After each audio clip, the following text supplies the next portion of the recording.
We're now live with the March 11th meeting of the Node.js modules team.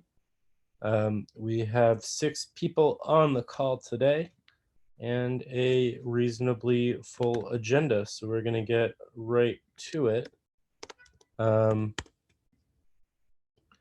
First thing on the agenda is Node.js Node 31303. Module expose export conditions to loaders. And this PR was opened, I believe it's Jan, but I'm waiting for it to actually load on my computer. It was Jan. Jan, do you want to discuss this really quickly? Sure.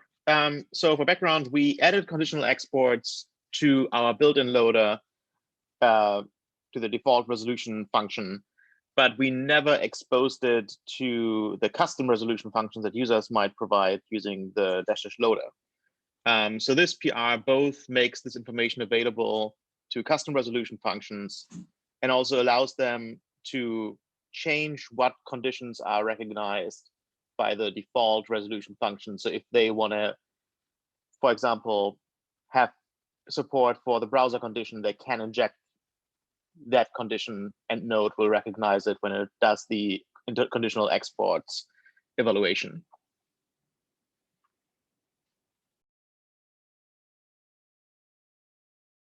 Where are we at on that PR right now? The current status is that it is implementation complete and it seems to work. The only concern was from Geoffrey's side that the way it is exposed and or explained might be confusing to users. So I think we are looking to get an idea from the working group what the feeling in the room is, whether the current interface and how it is documented is sufficient or if it needs further iteration to make it clearer. So it looks like the discussion on GitHub has been active as recently as yesterday. I guess Geoffrey and Jan, is there anything particular on this call that you would like to get through, or do you think that the conversation is still moving along and productive on GitHub? I was just asked, I posted on the thread for this meeting, if the folks on this in the modules group can just look at the link I posted there, which is like the ESM docs in the PR. And if it makes sense to all you guys, then, you know, I'm not going to hold this up because I think the UX is wrong if I'm the outlier on this. But if anyone else is confused or think we should do this differently, then we should keep talking about it and discuss alternatives. I'm fine with like the goal of this. I'm fine with the my only concerns are UX and like, is this the best way to allow users to achieve this goal? So. Okay. Do you have any, has there been discussion on alternative implementations, or is it kind of like a nit without, I posted an alternative API suggestion in a comment on like Sunday night. If you just search for context.package metadata, you'll see that. It was, so basically my thought was that the general approach that this PR takes is that so context.conditions coming into the hook is like what conditions apply to this resolution. And Jan can, please butt in if I'm screwing this up. So like in general, it's always going to be node and import. Like those are the conditions that would, evaluate as true for an import call.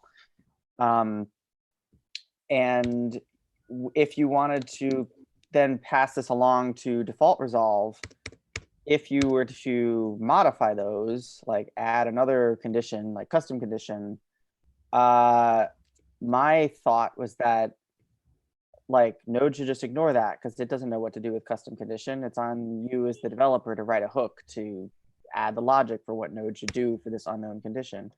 But this PR basically like tells Node to just treat as the equivalent of Node, essentially for all conditions, like as in understand any conditions that are passed in, which feels a little wrong to me. Like this feels like configuration of Node, not just like input to a specific resolution.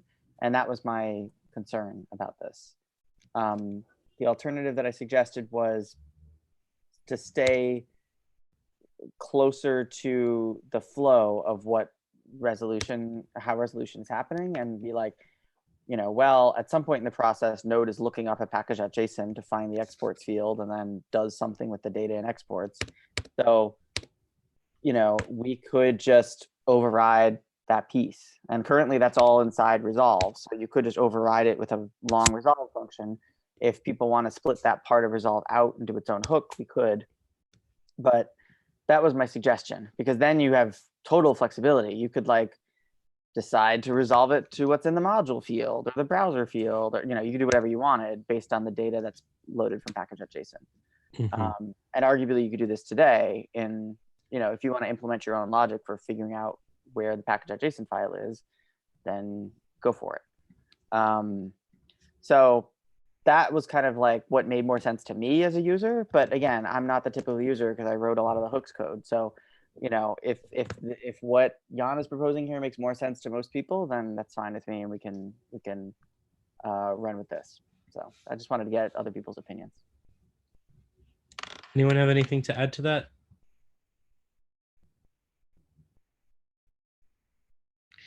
So does next action, that seems fine, kicking it back to the PR and letting those who have opinions about it continue to work in the yeah, here Ruby? I can find the link, and I'll put it in the chat here. I mean, it's just a link to the docs for this PR. It's literally like one paragraph. So, please click this link and read it. And if it's fine with you, then just make a comment. And then, if no one has any objections, then we can just land this and move on. But it'll only take a few minutes of your time. Can we remove the modules agenda from it for now, or would you like to keep it on there? I think we can remove it. I can't imagine this will still be open 2 weeks from now. Okay, great. Can we make an explicit call here, though? Because the reason we brought it up to the modules agenda is because we were at an impasse where we just disagreed on whether this is a acceptable API or not. And one of the goals of bringing it up here was that we wanted to see if there's any deciding voices that also agree that the current API is confusing, kind of based on the repeat description alone. So I would loathe to wrap this up and end up with nobody providing that feedback, and then basically having to come back in 2 weeks and be at the exact same place. I mean, yeah, please, people, look at it. It's not that much work. If you don't give us any input, then I don't know what we're going to do. I mean, I guess it would just land, but for my sake, I'd like to at least hear that everyone else thinks this is fine, and then I mean, is the question? I'll feel more comfortable landing it. Is the question just essentially whether the context object should have the conditional exports on it, or like the entire package JSON on it? Well, it's more that what should happen if, say it does have one or the other of those on it. It doesn't really matter which one. If you were to modify that and then pass it into default resolve, what should happen? My instinct as a user would be, I would expect whatever you pass as conditions into vault resolve to behave the same way as if that's what Node had read from disk in the package.json. So if Node doesn't recognize custom condition, it would just ignore it the same way it would ignore a electron. Just to quickly jump in here and to kind of answer one thing that Wes just said directly. In this PR, what the resolver gets has nothing to do with the package.json file. It's not read from the package.json file. It is not associated with anything from the package.json file. It is purely the conditions that will be used to evaluate conditional exports for this import. So basically, it's the filter conditions, not the data structure, that will be filtered.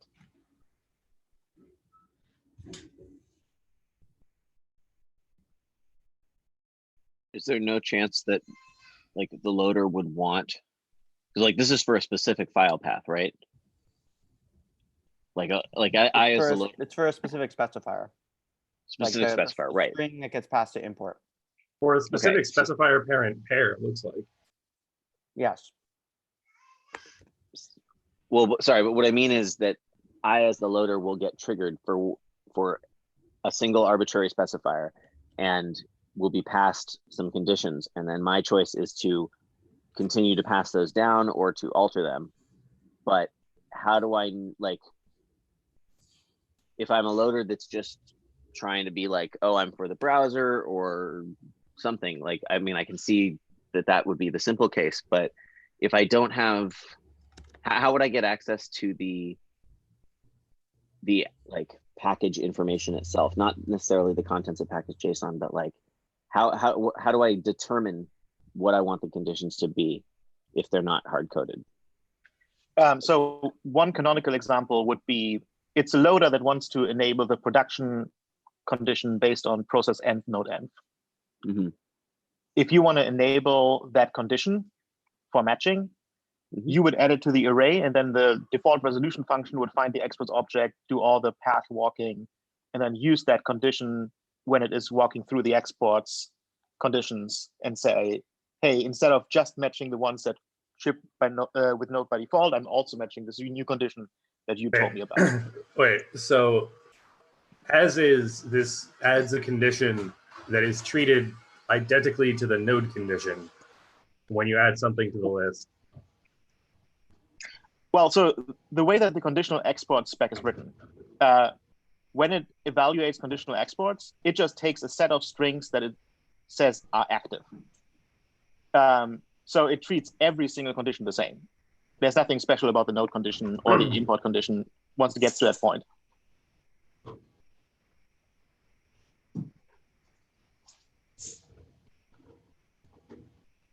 So, I mean, what if I want to determine if I need to transpile a file or not based on if there's, you know, like some syntax is safe to transpile, some is not. So what if I want to like make a decision about that, or like, but I need the contents of the file in order to make that decision? Is that possible with your proposed API? I think it's orthogonal to this because this is just resolved to a URL. That's already possible, Jordan.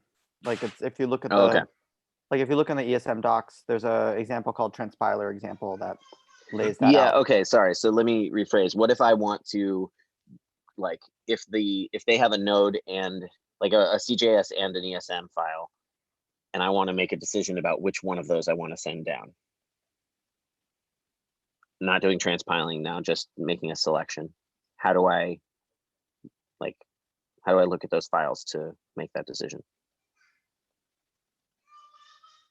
I mean, if you really want to do that, so the general answer is it would be strongly discouraged because you should be evaluating the conditional exports the way that they are written, and you should not be picking between two based on some other preferences, because the way that the package author wrote the exports conditions assumes that they are picked in order, and that nothing else messes with that. But if you wanted to, you could, in theory, call default resolve with two different condition sets that one includes browser, the other one doesn't, or whatever the sets are. You can then load the resource from that resolved URL, do whatever tests you want, and then return one or the other based on the file contents. So it would be possible with this implementation. Okay, so essentially the generic answer to my question, because I'm sort of coming up with contrived use cases here, that the generic answer is that I would use default resolve with like a single condition, let's say, if I wanted to see what that was. Yeah. Okay.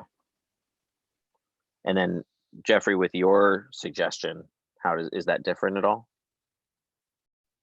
So with my version that I proposed, where it's like rather than passing in the conditions in use, it passes in like essentially what would the package.json have been loaded for this path.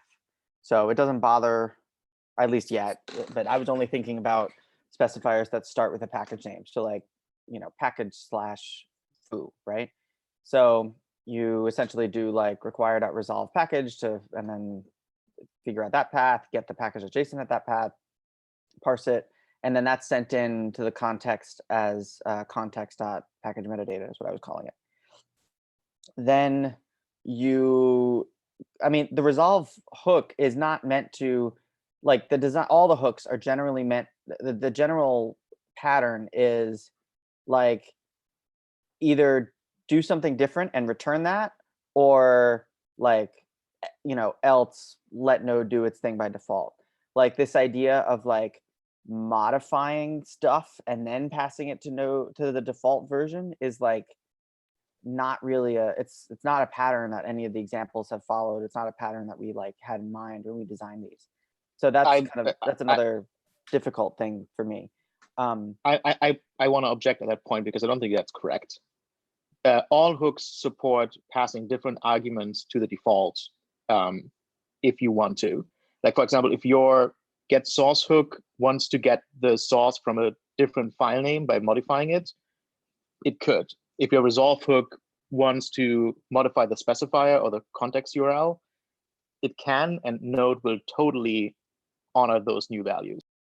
Right. So anyway, the other version, the other approach to this would be you get the whole package.json, then you either take one approach or the other. The one approach would be you parse it yourself and parse the exports thing and find the custom condition you're looking for and get the path for it and assemble it and find that file and return the URL to that file. Like you're doing the whole work of resolution within your hook. The other version would be you rewrite the package metadata. So like you find the custom condition, you rename it to default, say, and then pass this revised package metadata into the default resolve. And then Node does the resolution as if that was the package.json that had been loaded from disk for that specifier. So it allows the same things. It's just like much bigger. Like you have access to all of package.json. Not just the current in-use conditions. I would disagree because what you described so far does not allow access to the actual conditions that Node would apply, especially for future versions of Node that might not be hard-coded to exactly Node and import. So your hook, even getting the whole package.json, would not know which conditions are active. But that's just a separate concern. Like if we want to provide, some list of like what are the currently supported conditions, like we can, that's not contextual information. That's like more information about each Node version, not like about every specifier that gets resolved. In the case of import and require as conditions, it is about the current resolution. It's not global to Node. And also, it might the conditions are explicitly currently attached to a specific resolution conceptually. So I don't think that we would want to have a design that locks us into conditions that always need to be globally active.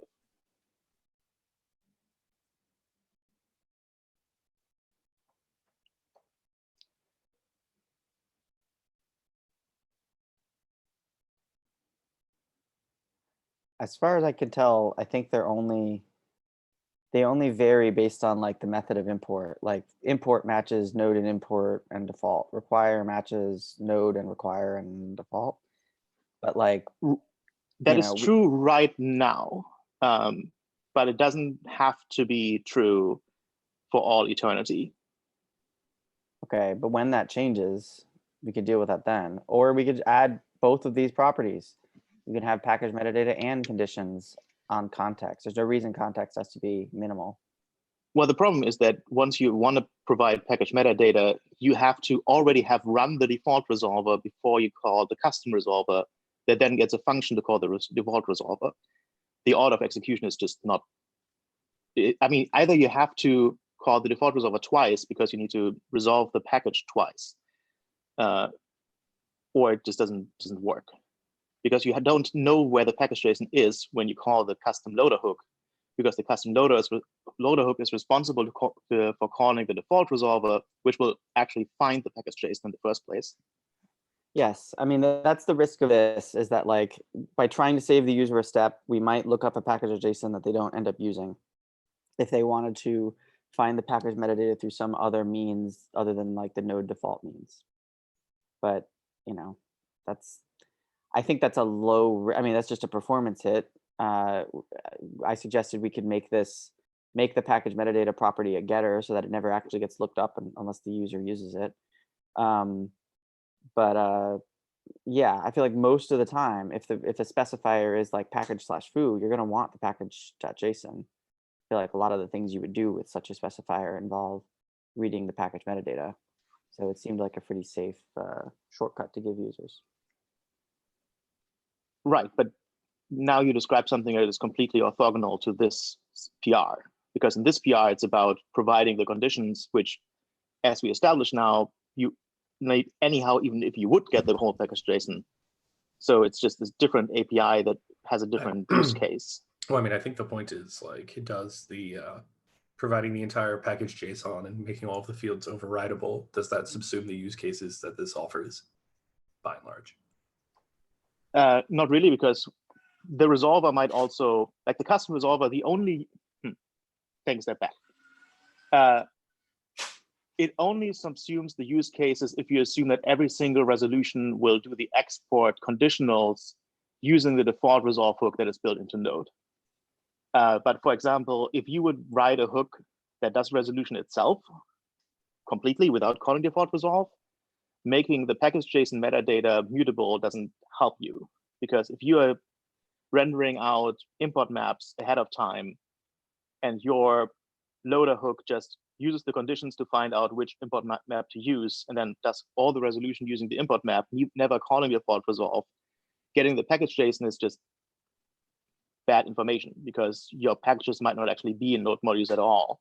So you're just getting it's just unused data. So, and if you're concerned about that, we make it a getter so that it's not actually, looked up from the file system unless the user uses it. It's not only unused, it doesn't fulfill the need that you need the conditions. If you want to find out which import map to use based on the conditions, you need the conditions, and getting the package metadata doesn't help you with that. But this is like a theoretical concern of like someday the conditions that apply to a particular import might not always be node and import. I almost feel like when that ever happens, then sure, we can pass in conditions as part of the context, but until it does, it just feels premature. Well, I mean, it's not theoretical. If you want to be able to implement the same resolution algorithm that the default resolve represents at all, which is not very theoretical, like we know of people that want to re-implement the algorithm with slight modifications. If you want to match the built-in behavior, you need that information. So it's not theoretical, it's just that is the capabilities of the default resolve hook exposed to the custom resolve hook.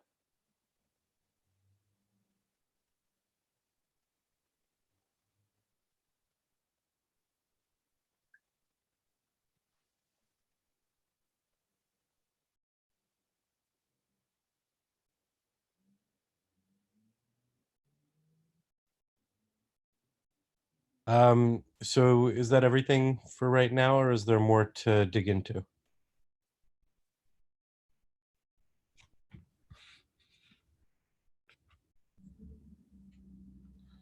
I think we are basically at the point where we would want people to look at the PR and get some further input. And I think that's all for this meeting now. Okay. Yeah. Folks, hopefully, we've got Guy on the call. Hello, Guy. Please follow up on the issue. I think it seems like the folks who care the most have been chiming in, but those who had some points to bring up today, please do so. And then I guess, Jan, from the issue, are you currently blocked, or are you like just trying to make sure that you don't, that like everyone's input is taken? Currently, the PR is blocked on a change request by Geoffrey. Yeah, I was just asking him to add the doc, so I guess I can remove that for now. But I just wanted to see if the docs actually made sense to other people. And if they do, then that's fine. We can land it. But that was all I was blocking for, was to add some documentation about what this conditions object was. Yeah. And that could always be iterative improvements as well, right? Sure. Cool. I mean, we can have both APIs where we have both properties passed in, but I don't know. This idea of like essentially passing in configuration data, what feels to me like configuration data rather than just input data to default resolves, strikes me as a bad pattern. But if I'm the only one who feels that way, then it's fine. I'll leave it be. Okay. Moving on to the next issue, work in progress, ESM loaders move to worker thread. This is a work in progress PR from Brad. We talked about it last meeting. It does not seem like there's really been movement on it since. Does anyone object to removing the modules agenda from this for now until, any movements happened?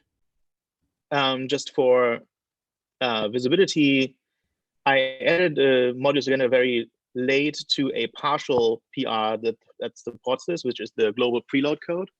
But I don't think there's anything blocked on it other than awareness. It's a new hook that we're suggesting kind of to unblock the threaded worker mode. Okay. I'm just going to drop that in the chat so people can see it. Add hook for global preload code. It's from 8 days ago.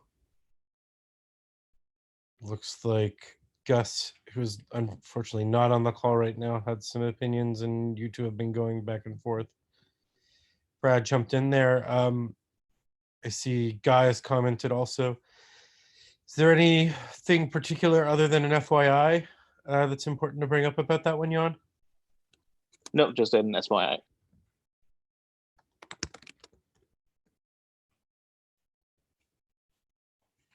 Okay. Is anyone able to help with the notes now that we're partway through the meeting? I can jump in with notes.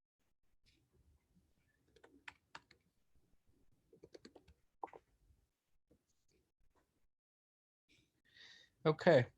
So that brings us to number 412, chartering the modules team.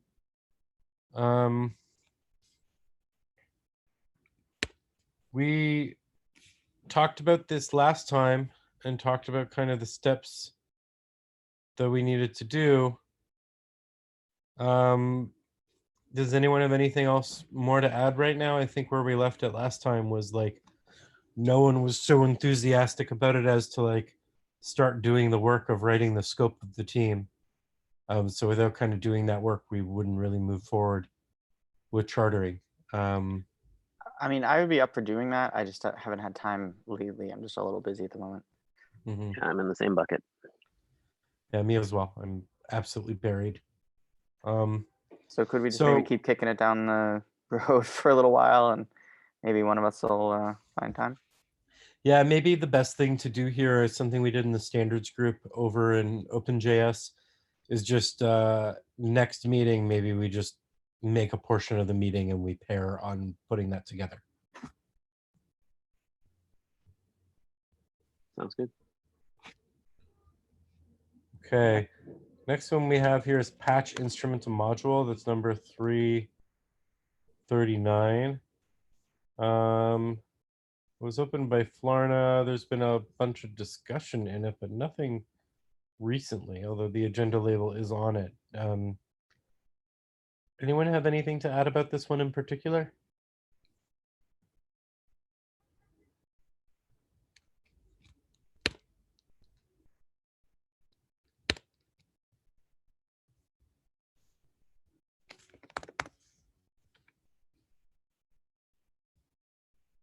Should we remove the label from it for now?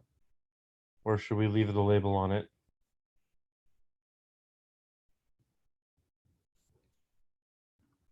I think we can remove the label, but I also think that Bradley is kind of working on something related to this right now, where he's trying to figure out how to compose loaders and actually make loaders play nice with each other, which I think is kind of the same overall problem space.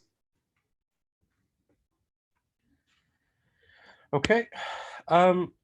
So that's the end of the items that we have on the agenda. There was one other item that someone asked about, number 469, import CJS messes with module parent. Brad communicated that there likely isn't a clear path to supporting module.parents API contracts, so he doesn't personally think we have too much to talk about except what was in the thread currently, which is kind of documented there. Someone suggested maybe deprecating module.parent in CommonJS. Does anyone have any thoughts on this?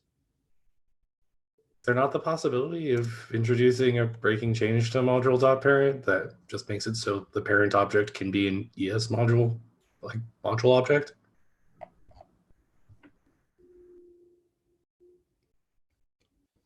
I mean, looking at that module parent thread, it seems like they're looking for the they're trying to figure out if it's like a command line thing or not.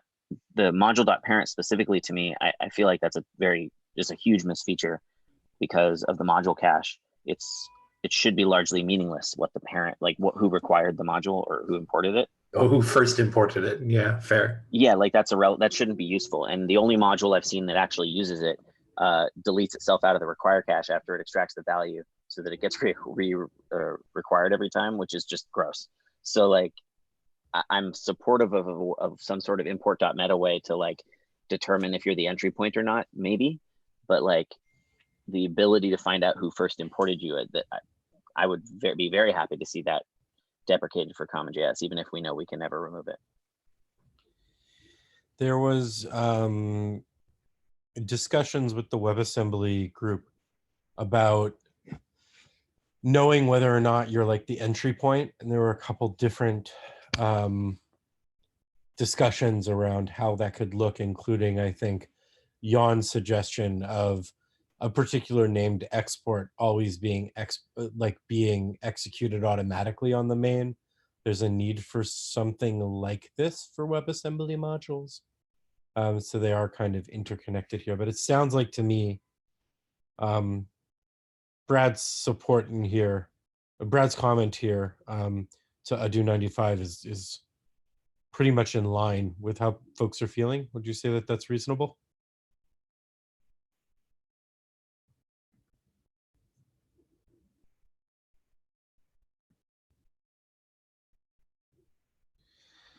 Okay, got silence. So we have 20 minutes left, and I think that we should maybe take some time back, but I wanted to talk about one thing that we discussed last meeting, which was about stability and the flags and stuff. And, one thing I wanted to point out to people, I'm just going to drop 2 links really quickly into the chat. We currently have 25 open issues related to ES modules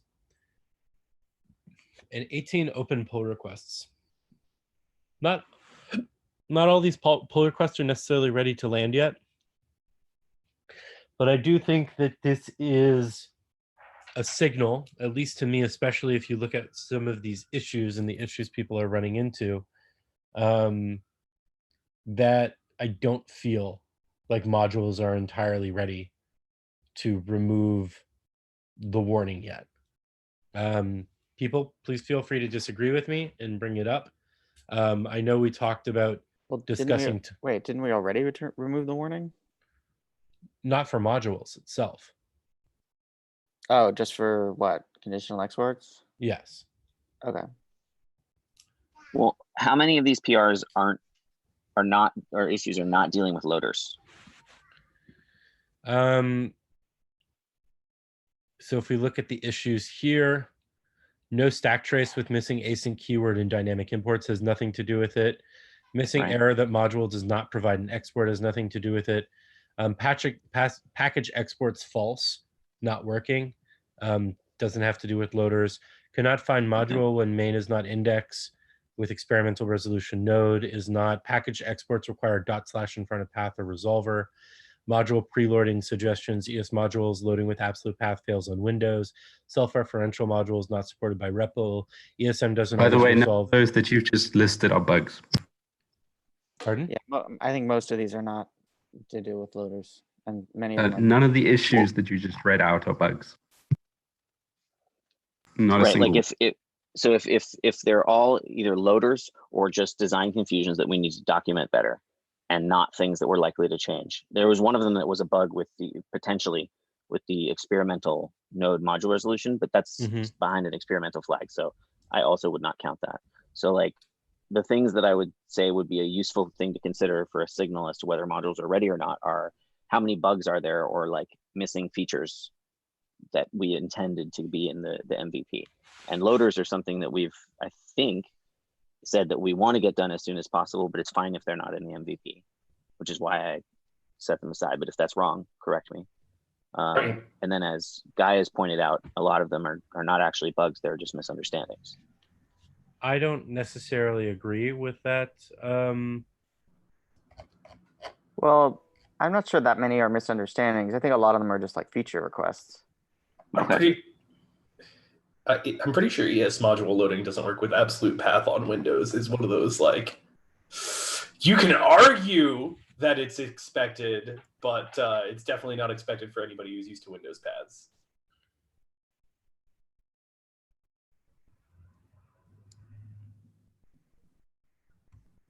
Do you mean import and then a file system path with C:\/ and stuff? Yeah, basically? yeah, correct. Gotcha.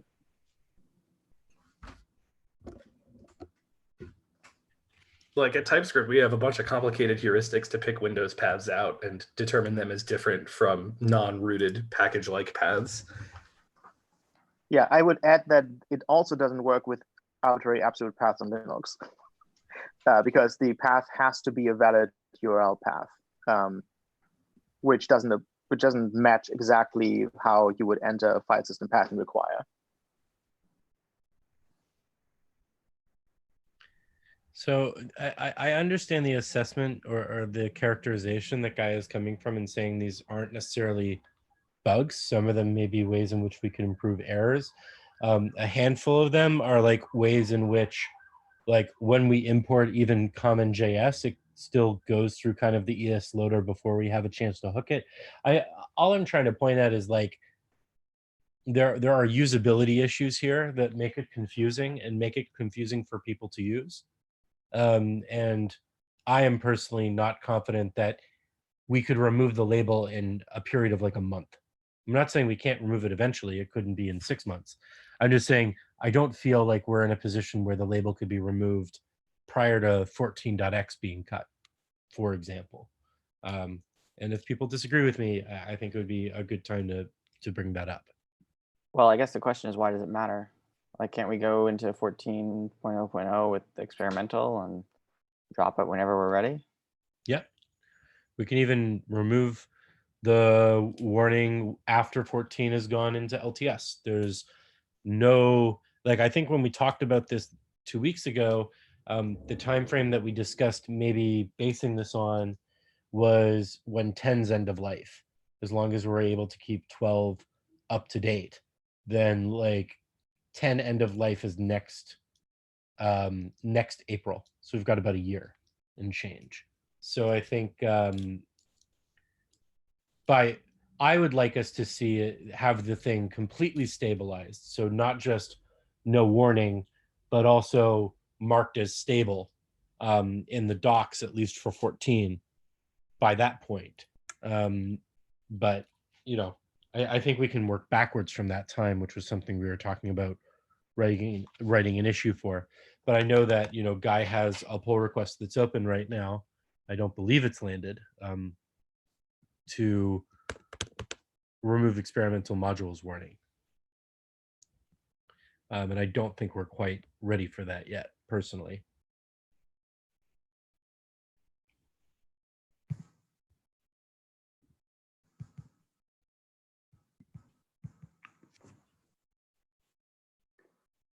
So I'm not going to argue strongly on this either way.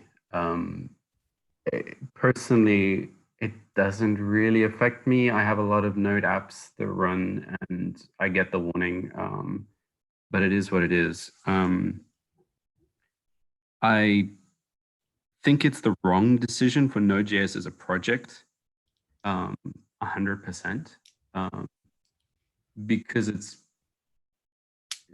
basically just pushing users away towards other things. I mean, I would much rather use Deno to get module support if I know it's actually going to work than use Node.js. And like, I think in terms of the signal that it sends to users, I think it's a terrible signal to send as a project, because it's basically saying, like, we're going to take another year before we actually encourage people to use modules. So Guy, I think which is basically pushing users into other ecosystems. And I'm not going to argue against that, but I think for a project, I think that's incredibly dangerous path to go down, and detrimental, actually. Corey, you have your hand up. Yeah, so I just wanted to say I'm not really sure what we expect to change that would actually break user code, like as in standard user code, not loaders and such. I don't really have a strong opinion about 14.0, but I think it would be pretty unfortunate if the warning were still there for the LTS release, just because if the first LTS doesn't silently support ESM, then that's a whole nother LTS cycle that would have to go end of life before, maintainers would be willing to go full ESM.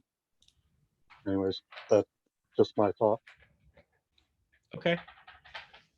So Corey, with that in mind, and kind of maybe splitting the difference here, Guy, would you feel more comfortable with like making prior to 14 LTS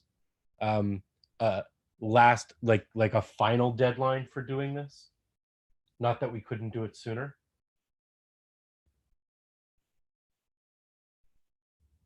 So just to be clear, what you're suggesting is that 14 LTS, when is that? Is that towards the end of this year?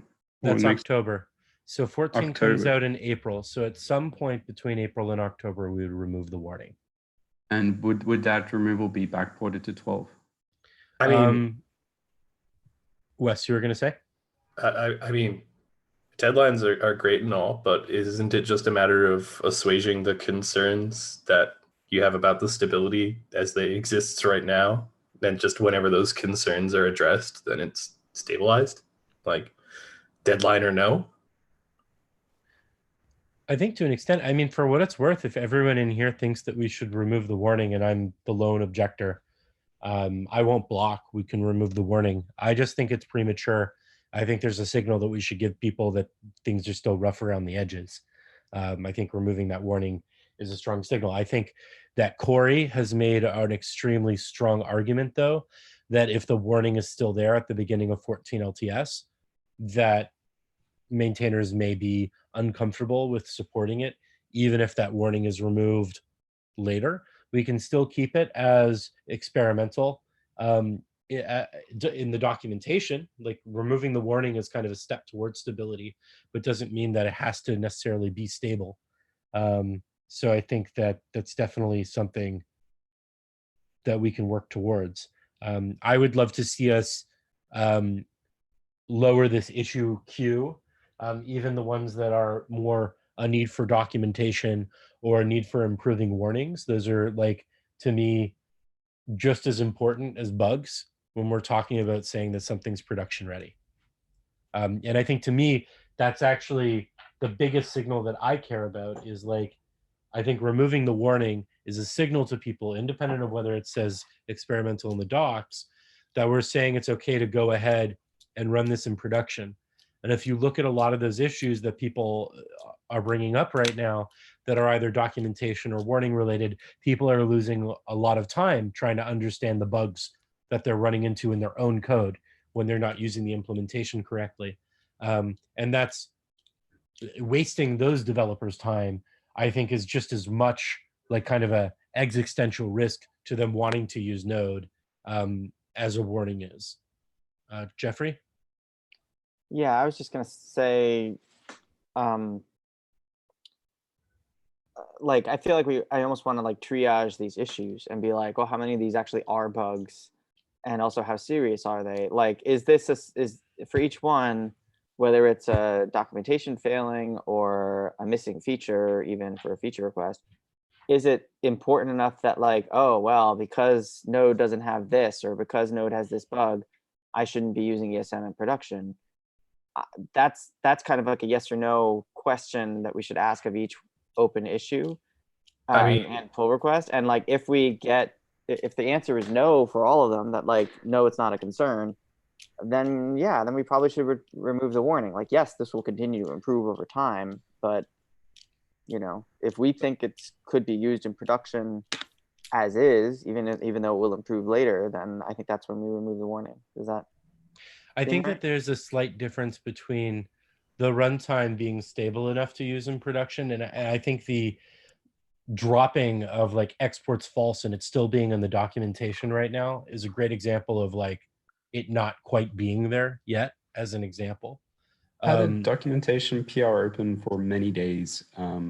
What's lacking is people helping to review these things and triage these things. And with that, I would say our ability as a team to triage, manage, and update the things in the repo is another thing that is a gate for this being production ready. Just because it would work in production doesn't mean that getting it to production is going to be a good task. Jan, you have your hand up? Yeah, I am definitely, sorry, finish that sentence in the notes. I definitely do agree with Miles's point that, so going to Geoffrey's suggestion of classifying it and saying whether these are issues that keeping people from being able to use modules in production. The problem is that incentivizes us to classify things that are on the edge, or that are confusing, or that are misleading, or that might waste people's time as something that, well, I mean, if they would have guessed the correct solution, they would have succeeded. But that's not a good bar, I think, for going out of experimental, because we are fighting an uphill battle against existing patterns in the ecosystem and against existing messaging that had been sent in the past about modules and how to use them. So I don't think that we can remove experimental unless there is a very good funnel for people to actually succeed, instead of a possible path that if they happen to choose it, then they would succeed.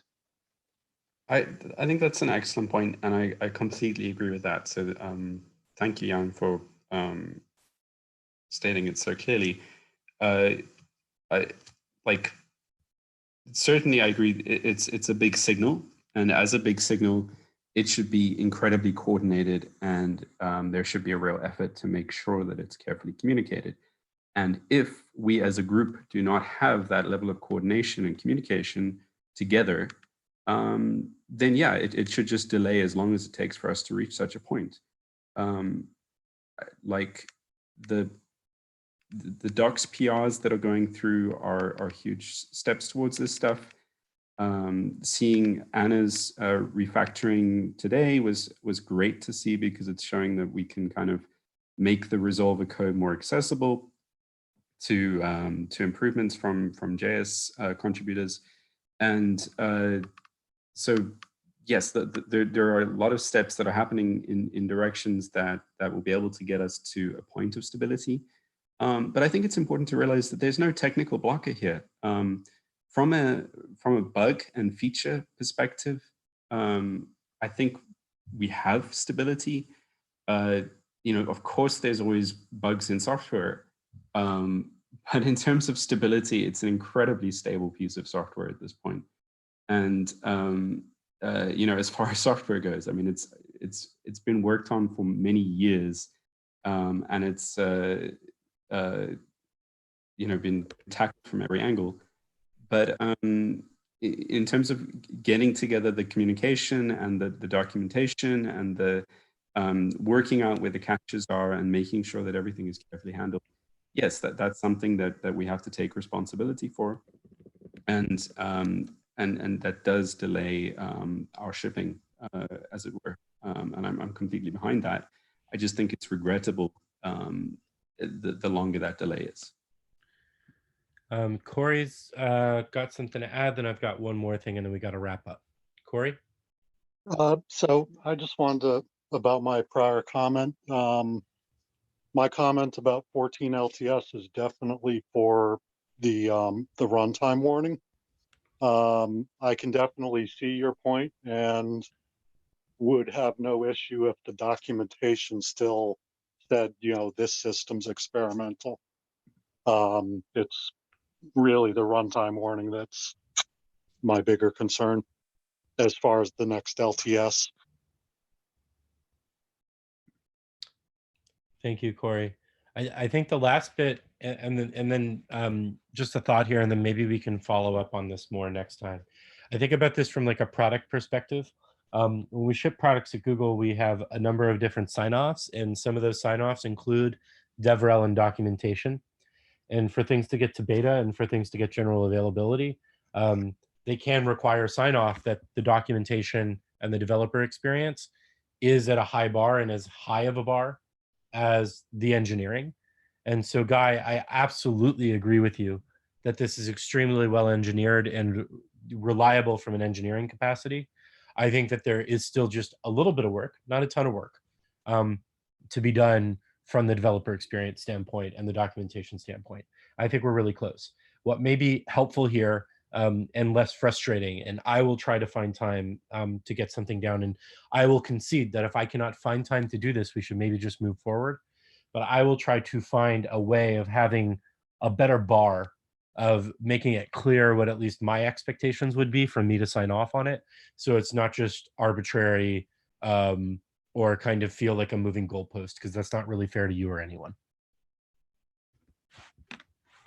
That sounds great. Yeah, I think the frustration here is just perhaps coming from a perspective of feeling that we are so close to such a point, and that it's maybe just a little bit of work to define what those criteria are and to meet them.